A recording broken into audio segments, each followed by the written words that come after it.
A modern seller is someone who is really recognized in the marketplace by their clients, by their prospective clients, is someone who is a difference maker. You're a recognized difference maker. You're also somebody where the value of the product or service that you sell, you have to be a part of it. It can't be separated from you. Welcome to the Making Sales Social podcast, featuring the top voices in sales and marketing. Join hosts Bryn Tillman and Bill McCormick as they discuss the best tips and strategies they are teaching their clients so you can leverage them for your own virtual and social selling. Here are your hosts, Bryn Tillman and Bill McCormick. Welcome to Making Sales Social. I'm Bill McCormick. I'm Bryn Tillman. So Bryn, tell us who's joining us today. I am so excited to have Amy Franko joining us. She is definitely one of the top voices in sales. I have been following her for years and years and years. If you don't know who Amy Franko is, you must be living under a rock. Or it's time to come out and meet her. I met in real life, I met Amy at a Women Sales Pros event, the last probably big event that I went to before shutdown, but really excited to have her as a guest today. Amy, welcome to Making Sales Social. Thank you both for having me. I saw this on my calendar today, and I was so excited to be here with the two of you. Yeah, so tell everyone a little bit about you and your kind of how you became this huge sales personality in the ether world as well as the real world. Like, you're everywhere. You are so kind. And when we were talking a little bit on the pre-show, Bryn and I were sharing that we've been in each other's orbits now for a long time. And we got the opportunity to meet in person, and our friendship and relationship has just taken off. So I'm a huge Bryn Tillman fan myself. Just a little bit about me professionally. For the first 10 years of my career, I grew up in tech. So I was a quota-carrying salesperson, and I also have some IT in my background as well, so programming, things of that nature. But grew up in tech, worked for IBM, worked for Lenovo as a salesperson. So I called on a mix of different types of corporate and public sector accounts, selling personal computing technology. And then about 15 years ago, I got the entrepreneurial bug. I took the leap into owning my own firm, took a little bit of a pivot into the learning and development space. And that has just evolved and morphed over the years. And what it looks like today, nearly 15 years later, which is hard to believe, is I work primarily with mid-market sized organizations. And I work with their CEOs and their sales leaders and their teams. And it ranges from things related to sales strategy, just certain things in the business that they're looking to solve for, and skill development. So I really focus on helping them grow their organization, grow their people, and it's all in sales and sales leadership, which I absolutely love. That's awesome. And you are known for being brilliant at all of that. We love to interview salespeople's salespeople. So you are a salesperson for salespeople. So that's great. So Amy, we ask every guest the same first question to kick things off. What does Making Sales Social mean to you? Really, for me, as I think about the different types of selling that I've done over the years, and it's kind of the winding road, I guess my career has taken a little bit. I've had the opportunity to do corporate enterprise level selling. I've had the opportunity to do what I consider more entrepreneurial selling, which is all me as the business owner. And I've also had the opportunity to do professional services selling. And I would say the common thread in all of that, to come back to answer your question, is that it truly does come down to identifying and building the right relationships. And I would also say that it's really equally as important to make sure that you're building social capital, whether you're a sales professional or a sales leader or CEO. That's awesome. I love everything that you put out there, but I want to just start for a second in talking about, you have coined the phrase, the modern seller. You have the incredible book, The Modern Seller. Tell us a little bit about what modern selling means versus the traditional selling. Yeah. So I love talking about this question because it's well, if I'm not a modern seller, what are my other options, right? So as I think about what modern selling means, I put it into three categories. A modern seller is someone who is really recognized in the marketplace by their clients, by their prospective clients, is someone who is a difference maker. You're a recognized difference maker. You're also somebody where the value of the product or service that you sell, you have to be a part of it. It can't be separated from you, which means if you're selling something that's purely transactional, you can be separated from the sale. Mm-hmm. In modern selling, I believe that you can't. And then the last piece is, are you really someone who is seen as sort of a secret weapon for your clients or your prospective clients? They just couldn't imagine doing business without you. And when you come back to the, what makes selling social, that whole modern seller definition really ties into that, because that's one part of what a modern seller has to do. There's one word that comes to me when you say all three of those pieces, and it's credibility.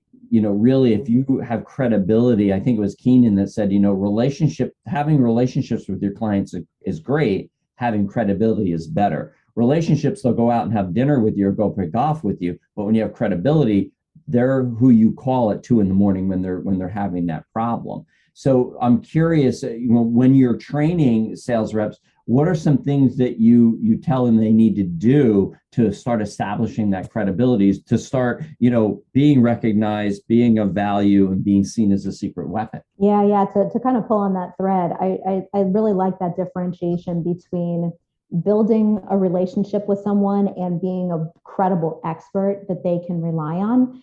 I've seen too many times where someone says like, oh yeah, I'm very focused on relationships, which is important, but you can't just be focused on relationships without having the expertise and the credibility that backs that up, because your client, your customer is not going to rely on you just because you have a relationship. You're not going to win the business just because you have a relationship. It's one ingredient. So coming back to answer your question, when I'm working with my clients, and if I have a virtual or an in-person room of people and we're talking about relationship building, the first thing I'm going to ask them is to take a look at their pipeline. So tell me about your pipeline. Tell me what opportunities are in your pipeline.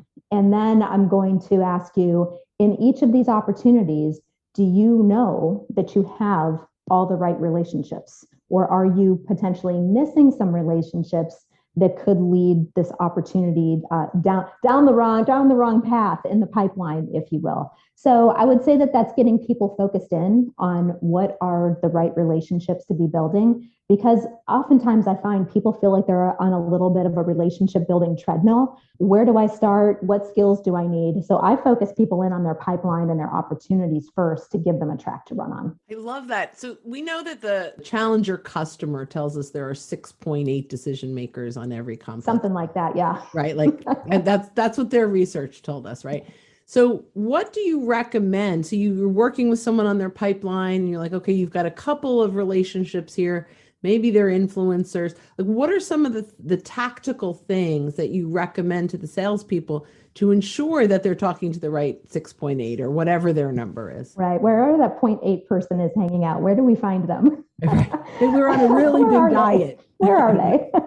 So I get them thinking about relationship ecosystems first. For any given client, for any given opportunity, there's an ecosystem of different relationships. Some are inside the organization and some are outside the organization. So very tactically, what I have them looking at first are what I call the 4 high impact relationships. Those are your decision makers, your centers of influence, your advocates, and your strategic alliances. Just something very tactical that they could focus in on. And can you name people in each of those roles inside that organization or that opportunity? Sometimes the strategic alliances are outside the organization, but the whole goal is, can you name roles and name people? And where do you have strengths and where do you have gaps? So that's very tactically where I'll point them first. Do you use LinkedIn to do a lot of that research? Oh, yes. LinkedIn, I use for myself, I use Navigator and I use LinkedIn. Every client's a little bit different in what they have access to, but at a minimum, I have them looking at LinkedIn to see how they're connected, who they're connected through, And are they connected through people inside their organization? That's often an untapped source of connectivity, especially in some of the larger organizations that I work with. But yes, the short answer is yes. Using LinkedIn to do all of that work. I just kind of want to expand on that a little bit because I think that's so very important. And you're right, it's a very critical piece of the puzzle to make sure that you have built relationships beyond your decision maker. LinkedIn tells us that there's a 20% turnover year over year. That means 1 out of the 5 of your champions in that pipeline are leaving.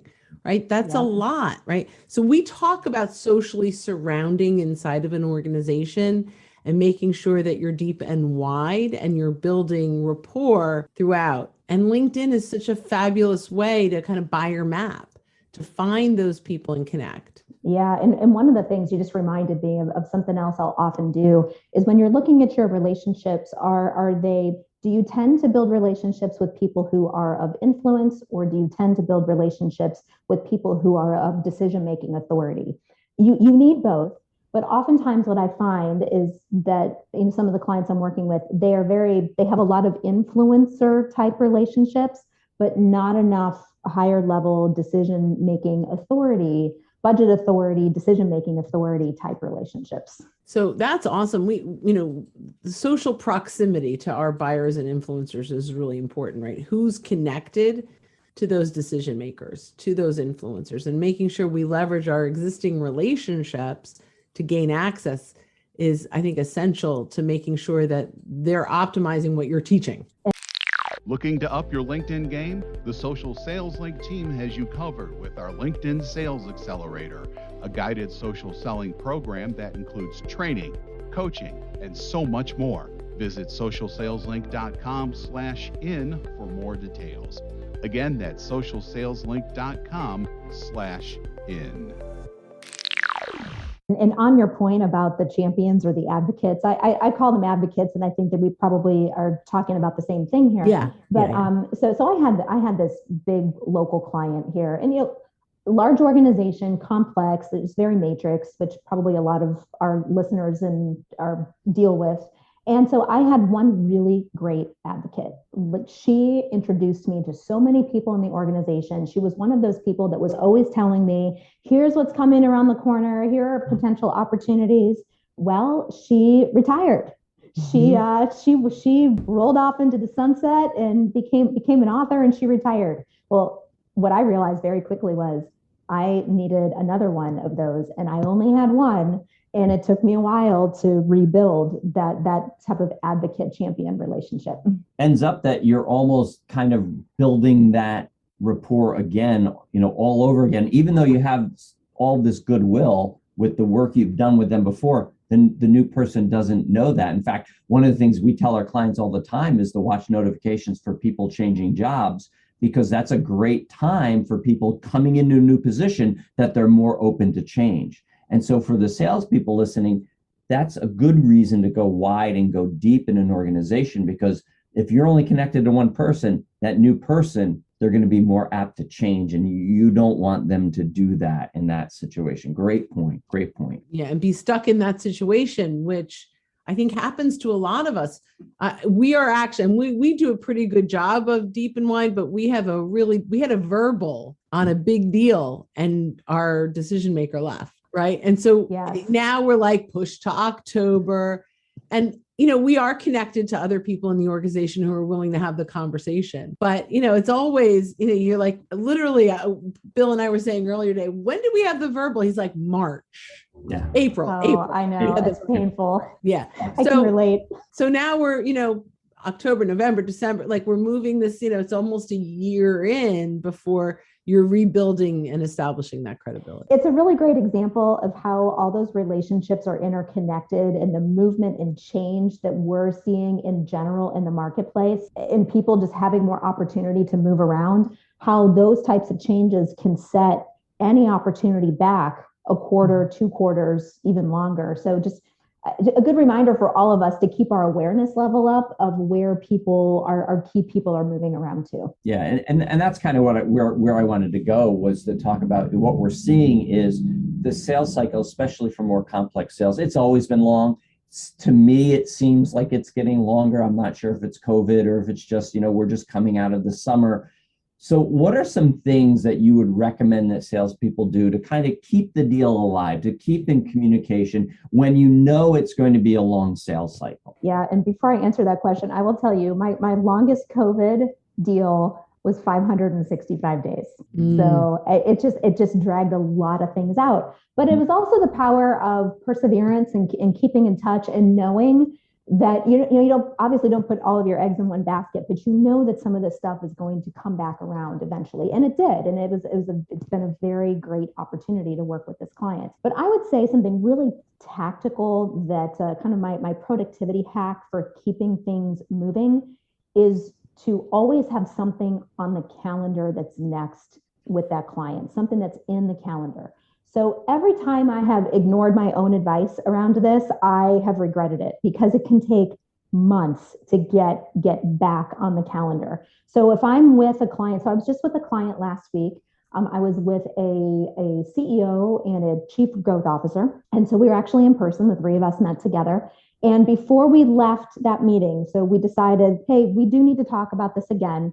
Let's bring some ideas together. We put the next meeting on the calendar right then and there. That has saved me hours of frustration and emails and things slowing down. Yeah, we put that into practice too. And just like you, I'll sometimes forget. And as soon as I get off the call or the Zoom call, I'm like, oh no. And then you email and then it's like 3 weeks later and you're like, yep. Yes. Yeah. And this I learned a long time ago. I was as a sales trainer, I worked with Lisa Peskin, who used to say, it's one of my favorite things she would say all the time, which is you need to have a defined next step at the end of every step. And that just stuck in my head, not just a loosey-goosey next step, and not even just in the calendar, but this is why we're in the calendar. This is exactly what we're going to cover on this meeting. And even potentially the consequences of putting it off, right? So, there's a reason we have this time on the meeting. And, for you to make the goal that you said you want to reach, it's important that we handle this at this time. She also used to do, which I loved, which was the backwards timeline. I don't know if where you start with, okay, here, if you want to get to here at this date, here are all the things we have to do. And then there were very specific, we have to do this by this date or we're not going to make your timeline that you told me you had. So anyway, I love that. Yeah. Urgency. The urgency. Yeah. So what would your thoughts, Amy, be about a recap email after the meeting to say, okay, here's what we covered. This is the next steps to kind of keep that communication going? I love the recap email. I've had a lot of success with it, and I find to have even more success with it when I do it the same day. Mm-hmm. If I will take down all the action items, what we're going to do next. Brent, I love that idea of here's what we're going to accomplish and the consequences of it not getting accomplished. But if I do it same day, I think it does a couple things. It goes back to that whole credibility piece that we were just talking about, that, we really walk our talk. Mm-hmm. We can control the sales process better, and we help them keep things straight. I can't tell you how many times where somebody says, thank you so much for sending that recap email. It was just concise and to the point, and it got everything. And now I can go back to this one place and see what we have going on next. I love that. Yeah, that's great stuff. I heard that on a podcast this morning. I'm like, I'm not sure we do a great job of that. That might be our next, hey, let's up our game. Yeah. Are you leveraging video at all? And if so, in what way? Yes. I'm sorry. Yes. No, I love video. I actually have been on this kind of quest to outfit my office with better sound and video. It's been one of my projects, but I do use video a lot, and I will use it. I use it all throughout the sales process. I use it in LinkedIn. I send videos straight through LinkedIn Messenger. I send them via email. And so I'll share this quick story. There's a client that I've been working with this client for probably 4 or 5 years now on a number of different initiatives. And they recently hired a chief growth officer of the firm. And they're a big firm. And it's someone that I know, but I only know him kind of in my outer network ecosystem. I don't know him real well just yet. So I actually sent him a video message. I did it through email and sent him a video message. And he responded back and he said, I think this is the first video email that I've ever gotten. And he's like, I have to tell you that I will always remember that you sent this video email because it reminds me, he's like, I'm going to date myself. It reminds me of when we first started sending email and how new and innovative and different it is. So I'll always remember that you sent this video. And I thought that was so cool. And video is one of those things that will differentiate you from everyone. It's instant. I wouldn't say it's instant credibility, but it does give that instant connection because you're able to look at the person. So we love video. We love sending video messages on Messenger. We do that a lot. So one thing I noticed, Amy, in a lot of your content, you're calling out Prezi as your content. What is it about Prezi that you love so much? So Prezi had actually reached out to me, maybe a year or so ago to do some video work through them. And Prezi has this whole community, and a contributors community, I guess would be a good way to describe it. All different kinds of topics, not just related to business, because what they want to do is, bring people to their community. People will watch videos on different topics that are of interest to them. So they reached out to me to create a series of videos. I think I did a sales kickoff video. I did a couple of other series, and it's just a different type of presentation platform. A more interactive, really amping up PowerPoint, if you will. So it's just experimenting with this different, unique platform to be able to share content, and I guess I'd call it a bit more of an interactive way. Yeah, I mean, I love these videos that you put out. One of my favorites was a few months ago on influencers and decision makers, so similar to a conversation that we had today. And I watch it, and it's so professionally shot, like it's so amazing.